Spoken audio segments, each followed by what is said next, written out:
Someone explain this to me because I'm genuinely at a loss, and I'm not really joking about this. It all comes down to vertigo or dizziness secondary to tinnitus. I do not understand this one.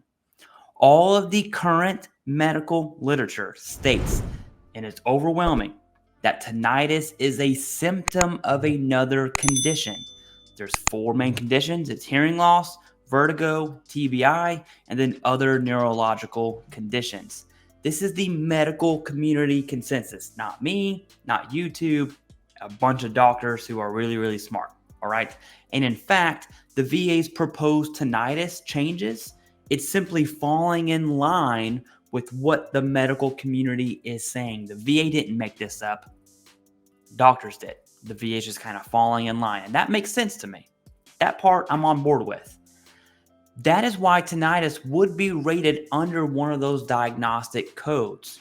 However, I have never in my life seen a successful vertigo secondary to tinnitus claim without an appeal and a absolute rock star stellar private Nexus letter. I've never seen one just go through the process as is, which is so weird that everyone agrees tinnitus is a symptom of vertigo. Yet, if you submit that claim, you know good and well that C&P examiner is going to say tinnitus doesn't cause anything. And then on top of that, the VA rater is going to agree and you will probably be denied. So let's say a veteran has tinnitus, they have vertigo, they don't have hearing loss, they don't have TBI, they've never been in any sort of head trauma, they have zero neurological disorders. Hello, vertigo is right there. Oh, by the way, they've been diagnosed with vertigo. If you're submitting a secondary claim, you're going to have that diagnosis. And they're still denied. It does not make any sense. Someone make that make sense for me. And after the tinnitus changes go into effect, hopefully we will be seeing tinnitus roped under, I keep saying vertigo or dizziness. It's actually peripheral vestibular disorders. That's hard for me to say. That's why I'm not saying it, which is diagnostic code 6204. I'm going to pull that up for you so you can see the 38 CFR real quick of how that's rated. But it's pretty solid, okay? Here it is, 6204, peripheral vestibular disorders, 30% and 10%. So dizziness, occasional staggering, and then occasional dizziness. And of course, they have some notes there. Objective findings supporting the DX of vestibular disc equilibrium are required before a compensable evaluation can be assigned under this code. Hearing impairment or suppuration shall be separately rated and combined. Okay, there we go. So that is diagnostic code 6204. And it still does not make sense to me as to why I've never seen one. In fact, I've seen tons, probably over 100 denials for that specific claim.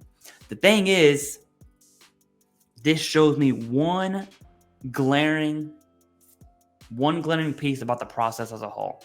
It's that C&P examiners do not understand two things. One, what a secondary basis is for VA claims.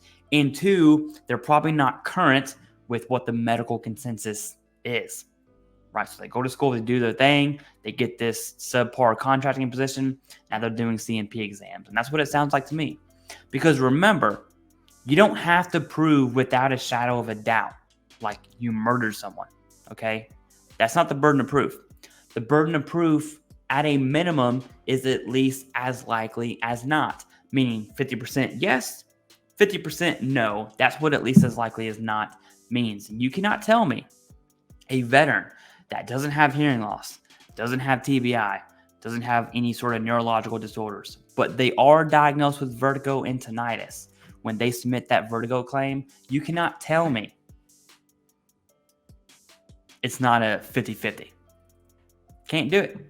You can't. I don't get it. And it really, the reason why I'm mad about it is because years ago, I was denied this very claim. And it did not make any sense to me whatsoever. I've been getting TBI treatments, vertigo treatments, Tinnitus is almost as annoying as my beautiful wife. That's a joke there, but you get the point, right? It does not make any sense. If the medical evidence is there in your record and the medical consensus is that tinnitus is a symptom of a larger condition, why in the world have I not seen a positive vertigo secondary to tinnitus claim without a private nexus, by the way? Someone riddle me that. And trust me, I've seen many decision letters. I can't stand looking at them right now. So if you are submitting a claim for vertigo or dizziness secondary to tinnitus, pony up and be prepared to fight in appeals, and hopefully the tinnitus change straightens that out. I can go on all day about vertigo and tinnitus. It's just going to blow my mind.